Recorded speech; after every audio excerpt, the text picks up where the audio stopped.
సమాచార హక్కు చట్టం 2005 బ్రహ్మాస్త్రం లాంటిదని రాష్ట్ర సమాచార హక్కు కమిషనర్ బోరెడ్డి అయోధ్యరెడ్డి అన్నారు.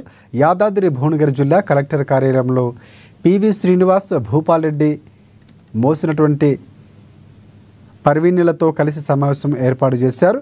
పెండింగ్లో ఉన్న సమాచార హక్కు దరఖాస్తులు చాలా వరకు క్లియర్ చేస్తున్నట్లు వివరించారు.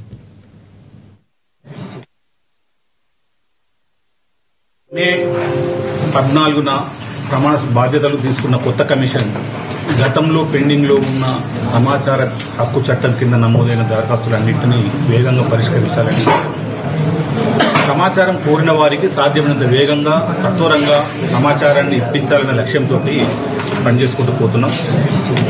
అప్పటి నుంచి ఇప్పటి వరకు వివిధ జిల్లాల పర్యటనలు తీసుకున్నాం.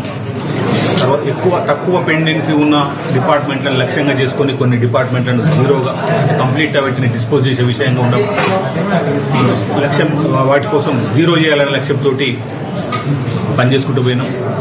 ముందుగా సిఐసి చంద్రశేఖర్ రెడ్డి గారు, ఎస్ఐసిలుగా పెద్దలు పివి శ్రీనివాస్ గారు, మల్సిన పర్వీన్ గారు, దేశాల భూపాల్ గారు,